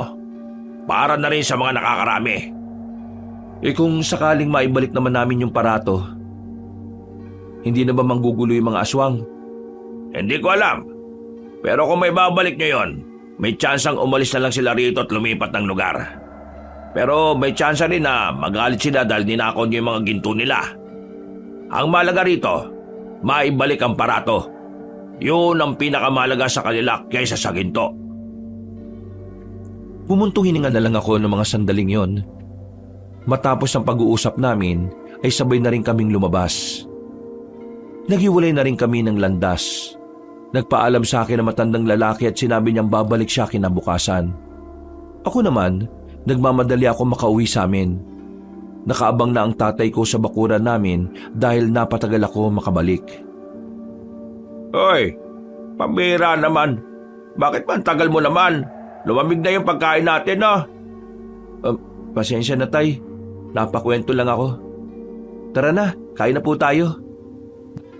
Kapansin-pansin ang pagiging balisa ko nung gabing yon. Tanong ng tanong ang tatay ko kung ayos lang ba ako. Pero sinasabi ko lang na oo. Hindi ko sinabi sa kanya ang totoo. Ayoko kasing ma-stress siya kapag nalaman niya ang nangyari. Kinabukasan, maaga akong nagising. Pupuntahan kasi namin ni tatay ang sakahan namin para kausapin yung mga magiging tao namin doon. Pagdating namin doon, naroon na silang lahat. Lutang ang utak ko noon, kabanong. Niwala ngang pumasok sa kokote ko sa mga napag-usapan. Hindi na nakatiis ang tatay ko. Habang abala ang mga tao namin, dinala niya ako sa kubo-kubo at kinausap niya ako. Nak, ano ba talagang problema? Kanina pa kita napapansin eh. Para kang sabog. Nakadroga ka ba? Tay naman, ba't naman ako maggaganon? Mukha ba akong adik? Oo, mukha kang adik. Tinatanong na nga ako ng mga tao natin kung ayos ka lang eh. Ano ba kasing iniisip mo? Tay, ayos lang ho ako. Kilala kita. Alam ko kung kailan ka nagsasabi ng totoo at kung kailan hindi. Hindi ka makakapagsinungaling sa akin. Ginagawa mo naman akong bata anak eh. Huminga ako ng malalim. Tingin ko noon, kailangan na ring malaman ng tatay ko ang nangyayari. Naiisip ko na mas mainam nang may alam siya para kahit papaano mapaghandaan niya ang mga maaaring mangyari. Sige na, ano yun anak? Tay, kagabi, pinuntahan namin yung aswang. Doon sa kuweba, nakalaban namin, kasama ko si Garit Piting. Ba't tarantadong batang to ah? Bakit yun naman ginawa yon? Diyos ko ka, paano kung napahama kayo ron? Alam niyo naman na hindi basta-basta yung nilalang na yun, hindi ba? Yung kapatid kasi ni Gary na nagkakaroon ng mga pangitain, pinagbasihan namin yun. Nakita kasi sa pangitain ni Romer na may mamamatay raw dito sa atin. Kaya uunahan na lang sana namin. Pero ang nangyari, muntikan na kaming madali. Buti na lang may dumating na matandang albularyo. Niligtas niya kami. Nako, buti na lang talaga. Kung hindi, baka mamaya sa morgue na kita puntahan. Maraming alam yung matandang albularyo, Tay. Meron siyang sinasabi, yung parato, bagay na nasa ilalim daw ng ribulto ng mga aswang. At yung parato, parang kagaya siya ng sa atin. Yung nilalagyan ng abon ng mga namatay nating mahal sa buhay. Pero sa kanila, lalagyan daw ng kaluluwa. Nawala na yung sa ribulto. At ang hinala ng albularyo, napasama yun sa mga kinuwang ginto. Kasi ginto rin daw yun. Parato? Ngayon ko lang narinig ang salitang yan ah. Ang parato ay galing daw sa libro ng mga aswang. Nandun daw yun nakasulat. Ang kaso, hindi namin alam kung ano yung itsura ng parato. Kung gaano kalaki o kung gaano kalapad o kabigat. Basta, parato. Kapag daw hindi naibalik yung sa ribulto ng mga aswang, mayayari tayo. Pwede raw madamay ang mga inosenteng buhay. Saan naman kasi natin hahanapin yung parato na yon? Yun nga ho ang problema. Nasaan? Sumasakit na nga ulo ko kakaisip eh. Sino bang nakakuha ng parato na yon? Wala naman ako nakuhang ginto na parang lalagyan eh. Wala akong maalala. Tay, huwag niyo na lang pong intindihin. Ako na ang bahala rito. Kailangang nakafocus kayo sa sakahan. Pwede bang pabayaan kitang sumasakit ang ulo sa kakaisip? Kailangan kitang tulungan siyempre. Isa pa, kasama rin naman ako sa dahilan kung bakit nangyayari ang lahat ng ito eh. Hindi niyo naman kasalanan, Tay. Lahat tayo ginusto natin to. Gagawa natin ang paraan yan. Mahahanap ko rin yung buwisit na parato na yan. Huminga ako ng malalim. Napapikit na lang ako. Maya-maya, nagpaalam ako kay tatay. Pinuntahan ko si Piteng. Sumama siya sa akin at pinuntahan naman namin si Gary. Uminit ang ulo ko nang makita ko siyang nagiinom lang sa bakuran nila. Parang hindi man lang siya gumagawa ng paraan kung paano namin makikita yung parato na sinasabi ng matandang albularyo. Gary! Hindi tumayo si Gary sa kinalalagyan niya. Kaya naman ako na mismo ang lumapit sa kanya. Hinila ko ng malakas ang kwelo niya para sapilitan siyang patayuin. Nagagawa mo pa talaga mag-inom ah. Habang kami sumasakit ang ulo namin sa kakaisip kung saan namin hahanapin yung lintik na parato na yon. Tapos ikaw, pasarap ka lang sa buhay. Bitiwa mo nga ako! Ano bang problema mo, Rico? Ikaw ang problema ko. Wala ka man lang bang balak tulungan kami para ma-resolve ang problemang to? Problema? Wala namang problema! Wala. Sira ulo ka na ba talaga? Kailangan natin mahanap ang parato. At wala tayong ideya kung saan mahahanap yun. Alam mo kung bakit ka problemado? Kasi nagpapaniwala ka sa matandang yun. Gary, pre, seryosohin mo naman tong sinasabi namin. Para din naman to sa... Isa ka pa! Na-impluwensyan ka na nito ni Rico. Alam niyo, naniniwala na ako na merong aswang kasi nakita ko eh. Pero hanggang dun na lang yun. Yung pinagsasasabi ng albularyo, hindi na ako maniniwala dun. Ano? Hindi ka naniniwala? Pero sa kapatid mo naniniwala ka? Sinasabi mo bang hindi ako dapat maniwala sa kapatid ko kasi hindi siya normal? Ha? Hindi naman hama kasi na mas katiwa-tiwala yung sinabi ng albularyong may alam sa aswang. Kesa sa wag mo insultoy na kapatid ko ha? Kahit nainis ako doon, mahal ko yun. Malis ka na nga! Baka makakalimutan ko pa kaibigan kita. Malis ka na! Alis! Tara na pre, yaman mo na muna yan. Hinila na ako ni Piting paalis doon. Napapailing na lang ako dahil hindi rin ako makapaniwala na nakapagbitaw ako ng mga ganong klase ng salita. Pre, hindi ko rin gusto yung mga sinabi mo ha. Mali na idamay mo si Romer. Oo, alam ko naman eh. Nadala lang ako ng emosyon ko. Alam kong mali ako pero pre, hindi ko na alam ang gagawin ko. Pakiramdam ko, nakasalalay sa balikat ko ang lahat ng buhay ng mga taong narito. Bumuntong hininga na lang ako. Kumirot na ang sentido ko noon, kaya umuwi na muna ako sa bahay para magpahinga. Wala pa si tatay. Nasa bayan siya para punta ng isa pa naming negosyo roon. Buti na lang din, sinamahan ako ni Piting. Dakong 8:00 ng gabi, tahimik na ang paligid. Nag-aalala na ako noon kasi wala pa rin ang tatay ko. Pre, paano? Una na ako ha. Sige pre, maraming salamat ha. Medyo kalmado na utak ko. Hindi bale, bukas ng umaga babalikan ko si Gary at hihingi ako ng pasensya sa kanya. Mabuti naman kung ganon. Alam mo naman, matagal na tayo magkakaibigan, kaya dapat hindi tayo nakakasamaan ng loob. Sige pre, maraming salamat ulit ha. Tumungo na lang siya sa akin at nagsimula na rin maglakad palabas ng bakuran namin. Pero hindi pa man siya nakakalabas, napatigil na siya kagad sa bandang bungad. Nung una, hindi ko alam kung bakit, kaya tumayo na rin ako at nilapitan siya. Sino ba kayo? May isang lalaking nasa tapat ng bahay namin. Hindi siya nagsasalita. At kahit na ilang beses kong ulitin ang tanong ko, hindi naman din siya sumasagot. Pre, tingnan mo, sa kabila meron din. Paglingon ko sa gilid, meron ding lalaki ron. Ganon din sa kaliwang banda. Walang nagsasalita sa kanila. Nakatingin lang sila sa amin ng seryoso. Napapalunok na ako ng laway sa sobrang kaba. Kaya naman, hinila ko na si Piting papasok sa bahay namin. Sinarado namin ang mga bintana at kinandado namin ang pintuan. Pre, ano ba nangyayari? Diyos ko, sino ba yung mga yun? Mga adik yata yun eh. Hindi sila adik pre. Ha? Anong ibig mo sabihin? Hindi sila adik. Mga aswang ang mga yan. Yan na nga ba kinatatakutan ko eh. Binalikan na nila tayo. Inaanap na nila yung lintik na aparato na sinasabi nila. Oo, umalma ka lang. Eto, kunin mo tong isang itak.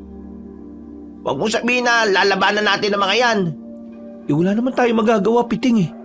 Kung sakali makapasok sila rito sa bahay, di lalabanan natin sila. Hindi pwedeng mamatay na lang tayo ng basta-basta.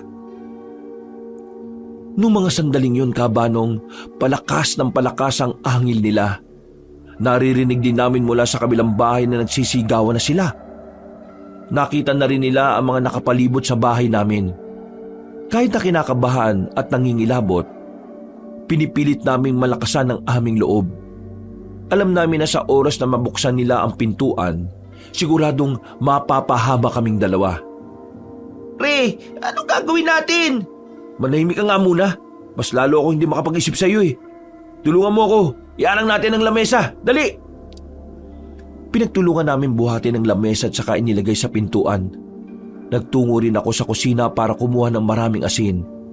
Isinaboy namin yon sa siwang ng pintuan.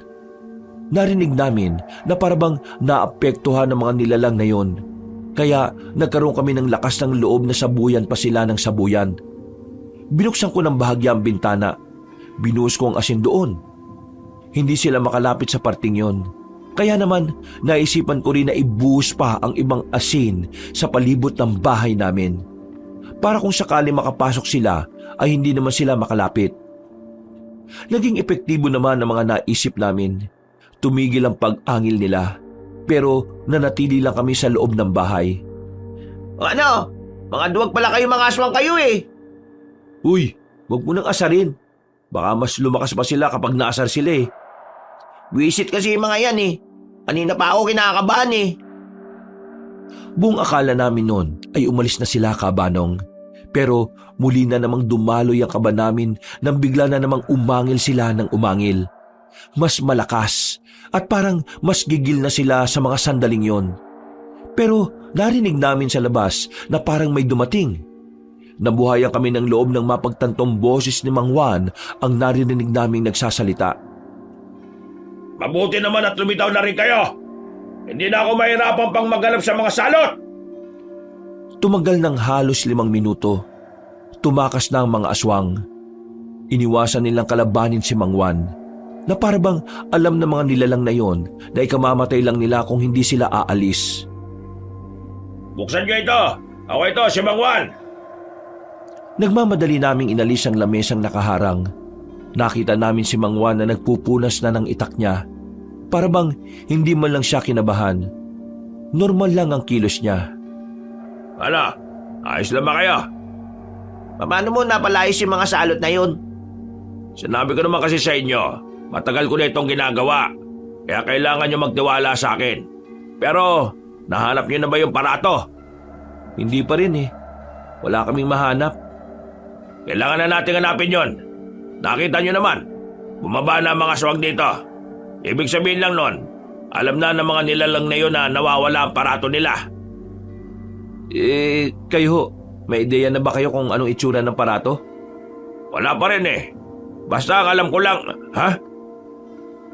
Natigil ang pag-uusap namin nang biglang makarinig kami ng malakas na sigaw mula sa hindi kalayuan.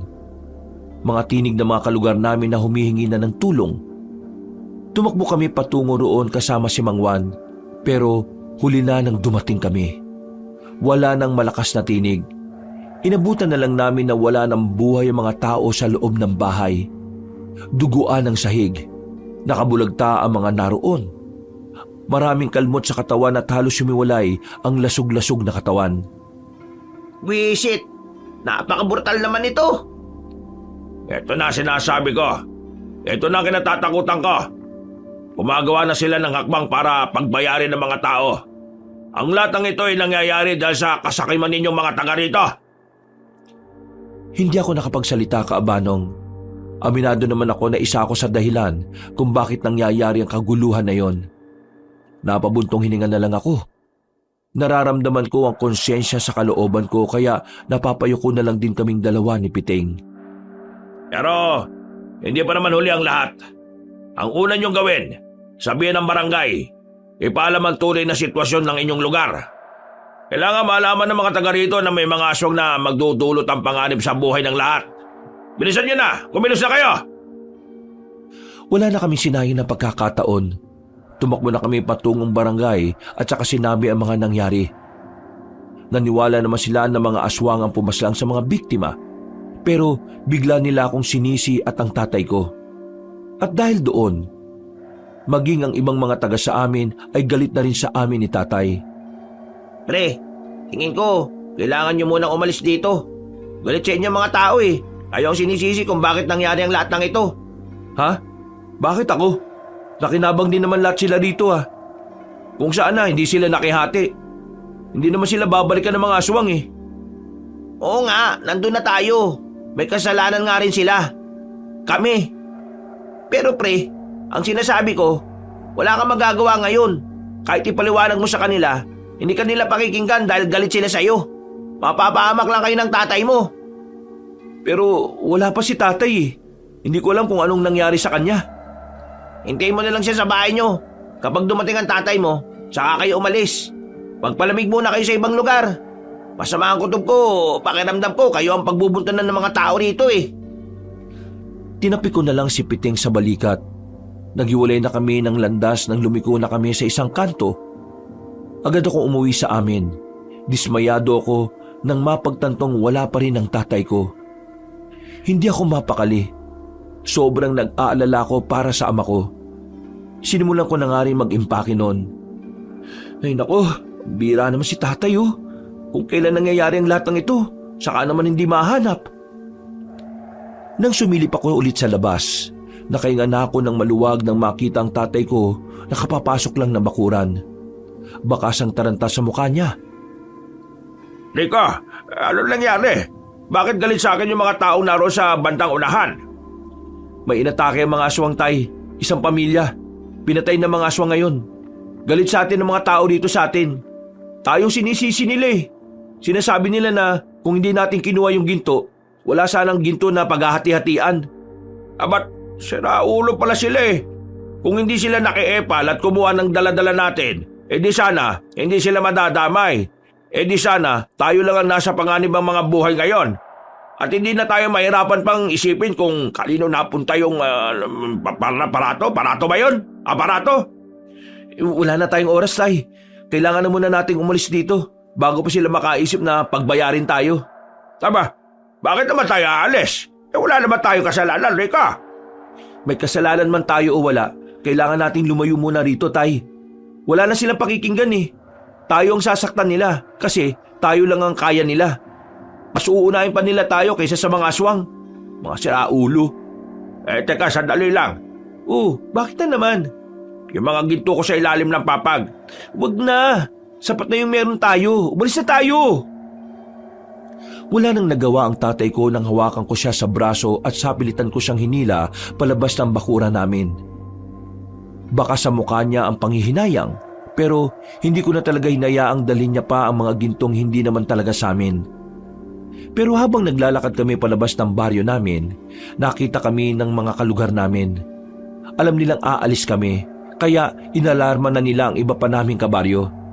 Buwisit, tay! Takbo na! Birang buhay naman ka,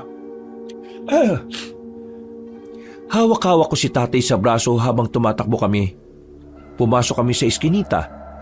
Madilim ang parting yon kaya doon na muna kami nagtago.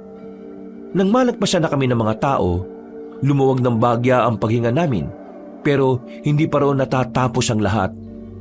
Mahirapan kami makalabas ng lugar namin dahil nagising ang mga residente. Kasalanan ko to eh. Tay, hindi to ang tamang oras para magsisihan. Tulungan mo na lang ako makapag-isip kung paano tayo makakaalis dito. Halos 10 minuto rin kaming nakatago sa dilim sa parting yon. Pagsilip ko, wala na mga tao. Malayo sila sa amin kaya nilakasan namin ni tatay ang loob. Bilis, tay! Bilis! Teka, sandali lang naman. Matanda kasama mo. Hindi pa kami nakakalayo. Natanong na namin ang isa pang grupo ng mga residente.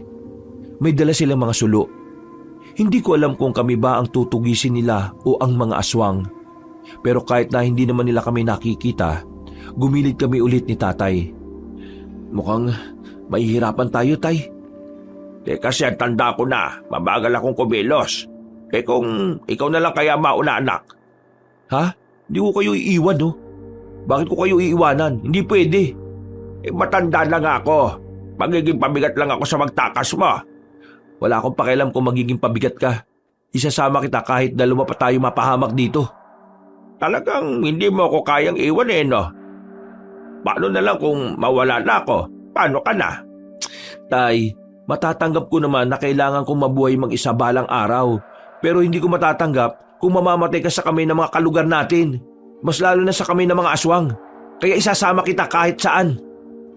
Kung sa bagay, hindi mo nga ako iniwan kahit na wala akong shot at hindi pa ako nakakapaghugas ng puwet Baho mo nga tayo nun eh. Buti nakahanap ako ng malapad na dahon. Nagawa pa naming matawan ng mga oras na yon.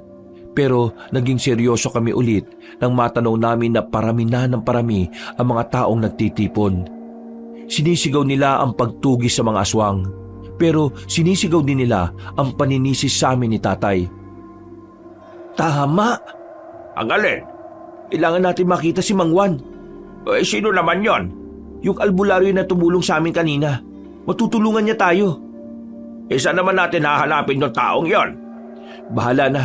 Basta tingin ko, nandito pa rin siya sa loob ng baryo natin, Tay. Paunahin kita makalis dito Magtago ka muna. Dalawang iniiwasan natin yung mga residente at ang mga aswang. Naintindihan niyo ba ako? Akala ko ba walang iwanan tapos mauuna ako? Kailangan ko nga munang hanapin si Mang Juan. Siya ang makakatulong sa atin para makapagtago muna. Kung wala na pala yung Juan na yun dito, ikaw naman ang mapapahamak. Hindi, malakas ang kutob ko na narito pa siya. Kailangan natin sumugal, Tay.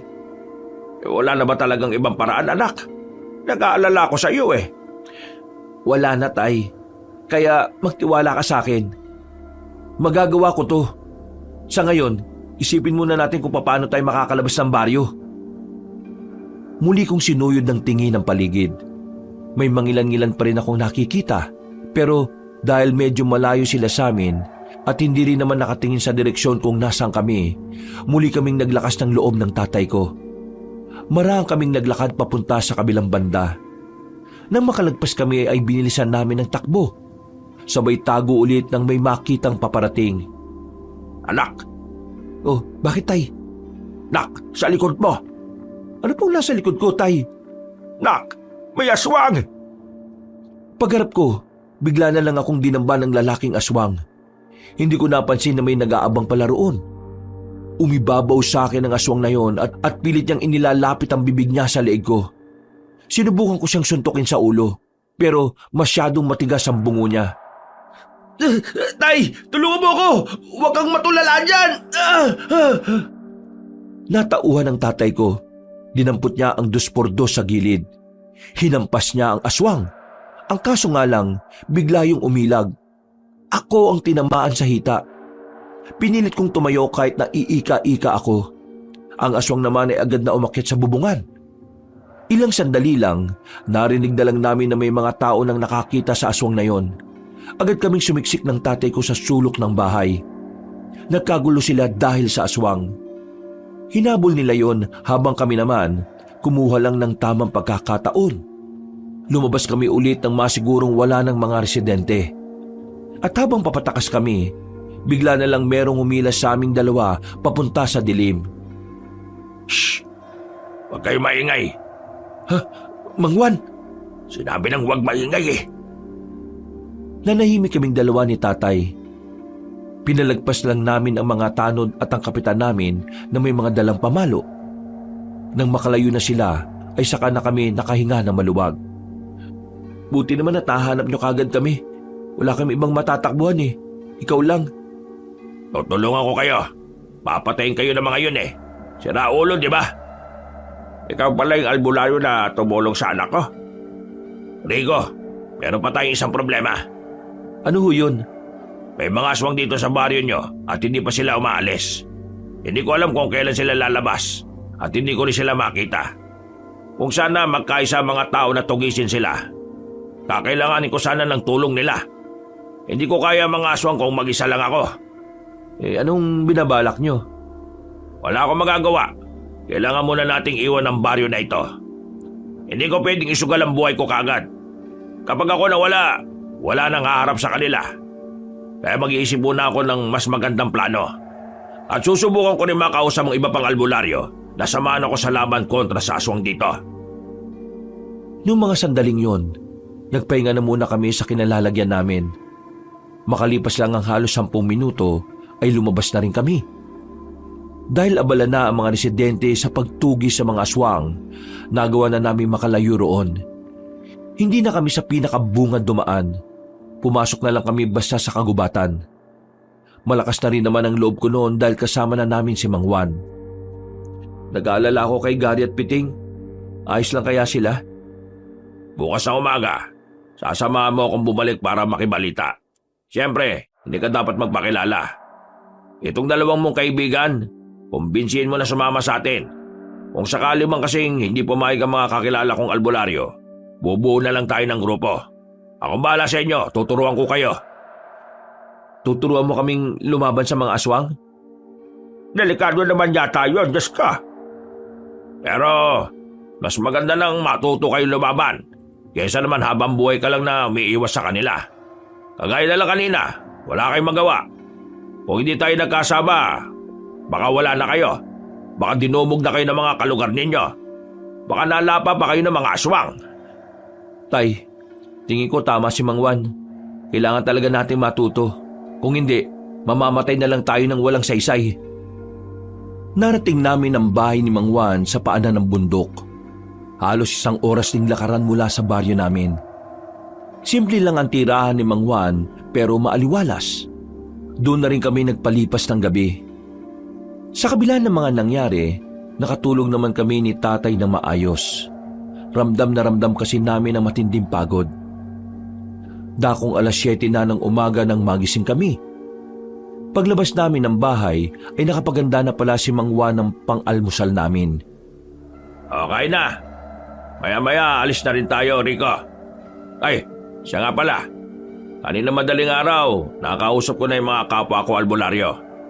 Medyo marami-rami ang pumayag na sumama sa atin. Kaya mamayang gabi, babalikan tayo sa baryo ninyo para magbantay. Sa ngayon, kukuha na muna tayo ng update doon. Hindi ba ako pwedeng sumama dyan?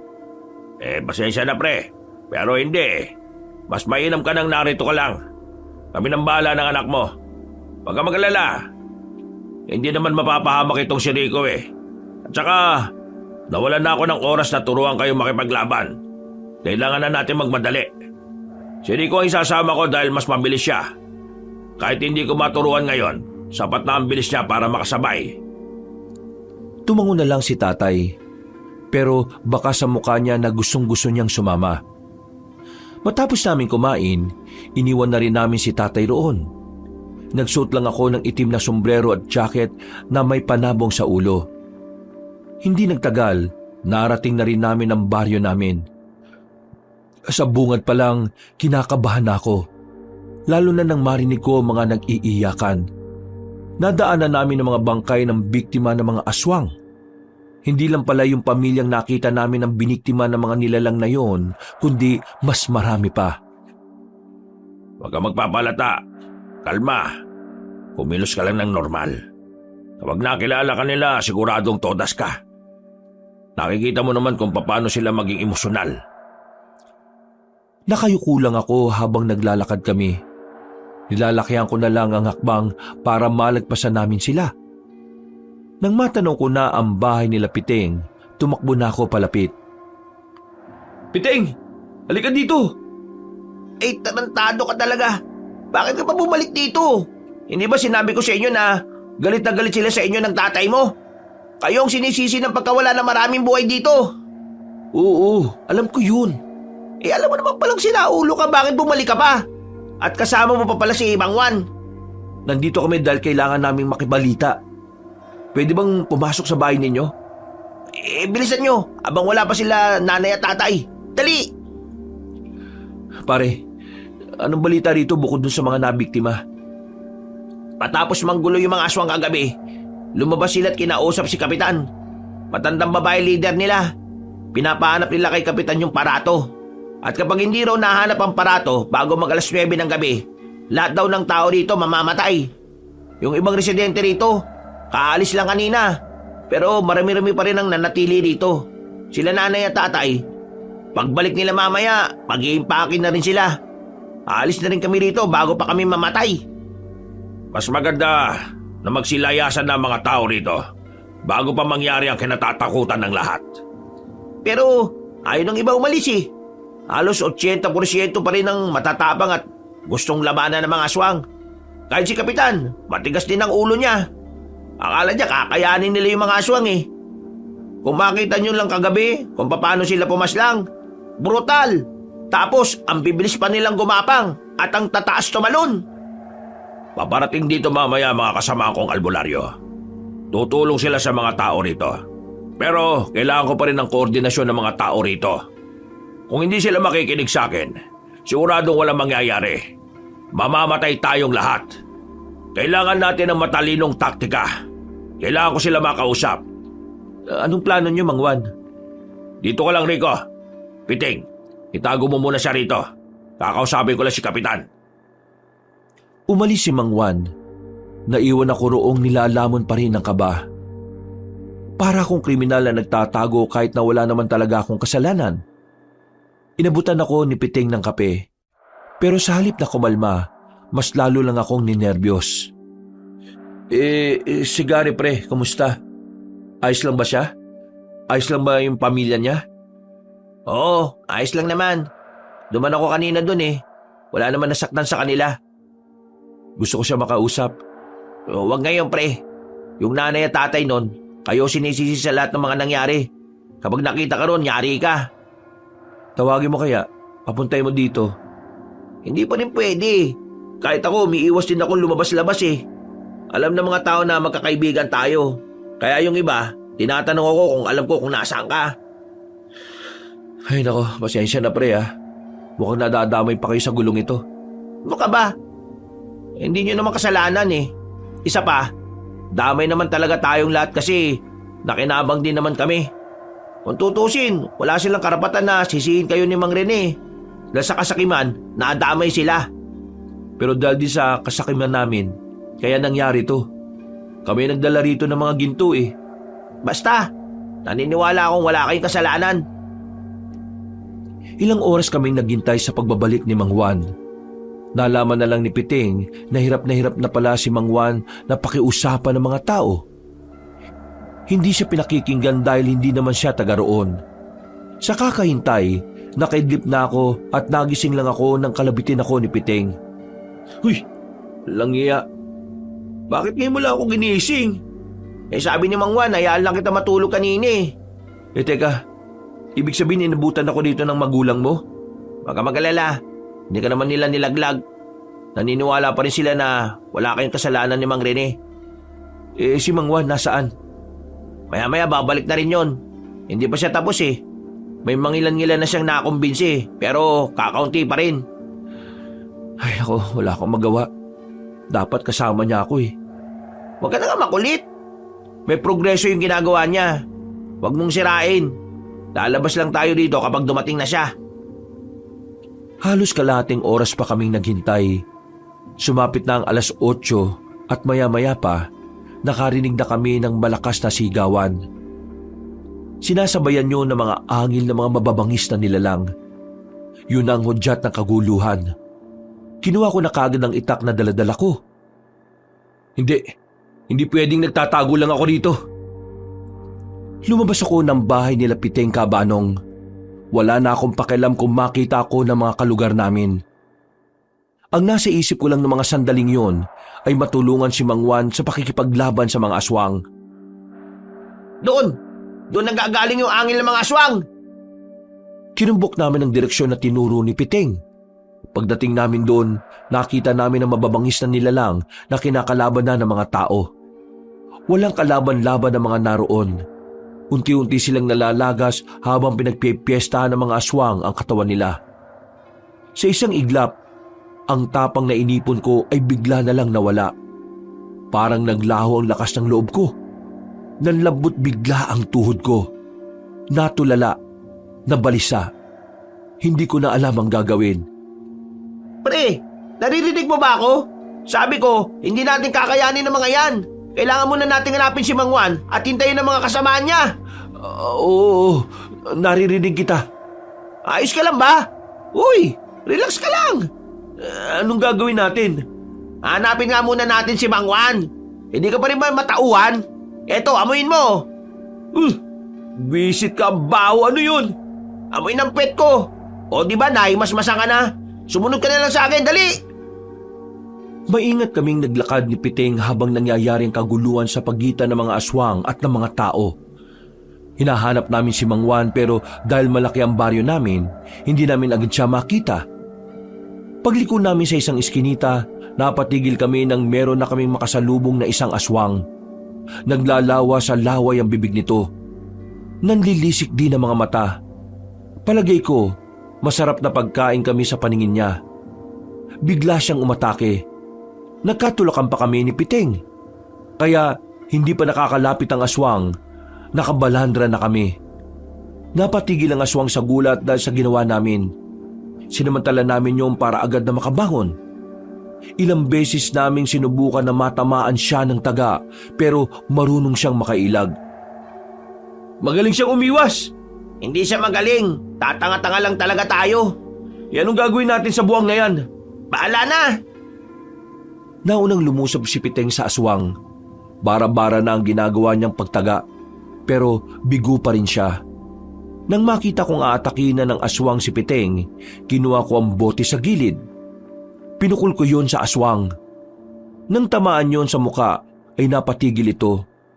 Nakakuha na ng pagkakataon si Piteng para mataga ang aswang. Tinamaan niya yun sa ulo kaya agad itong bumulagta.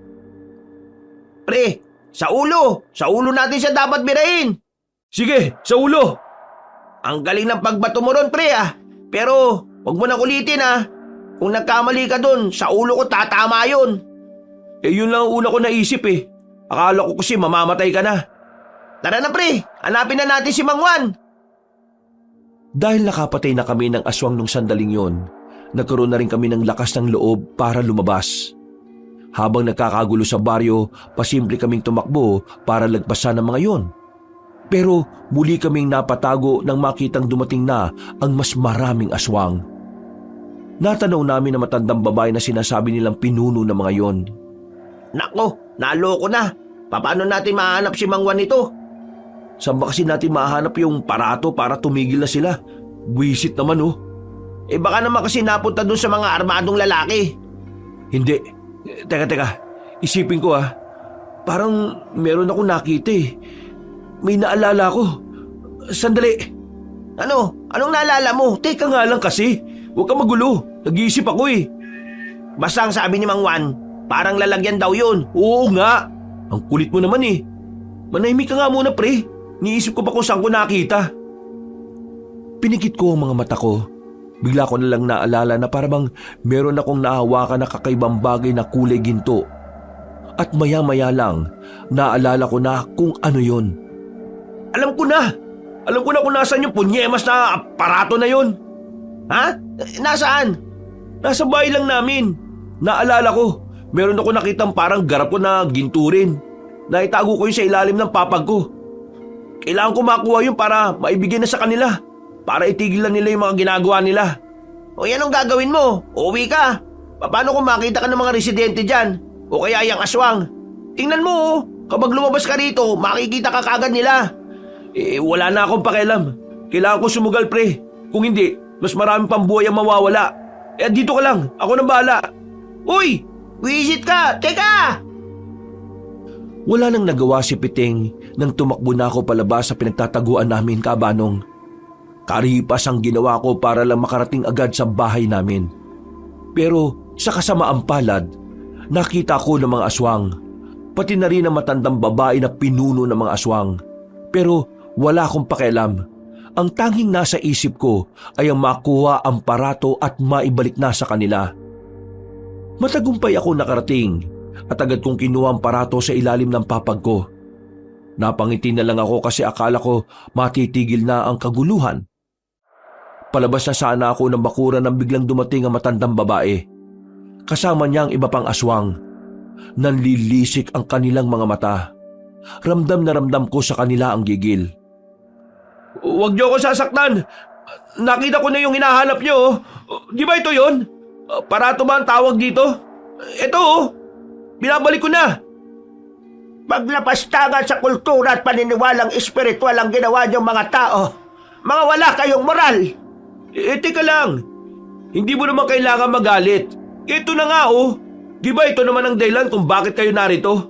Ito na, kunin niyo na. Kahit ibalik mo ang parato, hindi niyo na may babalik ang sinira niyong dangal na mga namayapa naming mahal sa buhay. Niyurakan ninyo ang kanilang mga kaluluwa. Ninakawan, pinagsamantalahan at sinaktan niyo pa ang nagbabantay sa kanilang mga kaluluwa. Walang kapatawaran ang ginawa niyo. Tunay nga na mga tao ay tunay na mga demonyo. Teka, sandali. Hindi naman kami ang nagnakaw talaga Nakuha lang naman namin yung mga kayamanan doon sa lider ng mga armado. Paano mo nasabi na hindi nyo ninakaw? Buong baryo nyo ang nakinabang. Hindi lang ito tungkol sa parato at sa mga kayamanan na kinuha nyo. Tungkol na ito sa pambabastos niyo sa aming lahi. Kaya humanda kayo ngayong gabi. Lalong-lalo ka na nagtago ng parato na yan. Pipira-pirasuhin ka namin! Mga kasama, paslangin niyo ang binatang yan! Nanigas na lang ako sa kinatatayuan ko nang makita kong palapit na sila sa akin.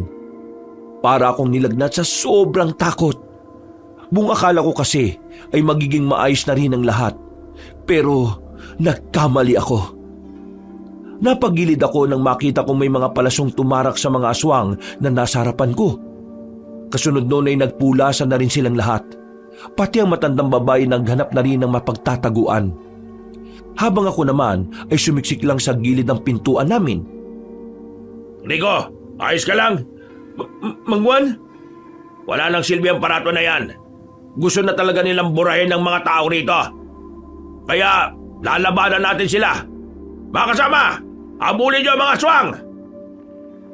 Umalis na sila, Mang Juan. Ako naman ay naiwan pa rin sa kinauupuan ko at habol-habol pa rin ang hininga. Nanlalambot pa rin ang tuhod ko ng mga sandaling yun. Ramdam na ramdam ko pa rin ang takot. Pumasok ako sa bahay. Hindi ko makalma ang kalooban ko kaya naisipan kong uminom na lang ng tubig. Pero laking gulat ko nang makita ko na ang matandang aswang sa loob. Hinintay lang pala niyang makaalis si Mang Juan. Ha? Paano ka nakapunta dito? Akala mo may hahayaan kitang mabuhay? Ikaw ang dahilan kung bakit may gulo. Ikaw ang may pasimuno ng lahat. Hindi totoo yan. Kung ano man ang mga narinig mo sa mga tao dito, mali yun. Wala akong tiwala sa mga tao. Kaya wala akong pakikinggan sa sasabihin mo. Humanda ka. Ako mismo ang lalapas sa... Sandali lang! Nagulat na lamang ako nang biglang lumabas si tatay mula sa kusina. Bitbit niya ang isang tabo ng asin. Sinaboy niya yon sa matandang aswang at dahil sa ginawa ng tatay ko, halos mangisay-ngisay ang aswang na yon. Parang napapaso ang balat nito base sa nakikita namin ni tatay. Walang yakang aswang ka! Wala kang karapatang pagbanta ng buhay ng anak ko! Buong akala namin ay mamamatay na sa asin ng matandang aswang.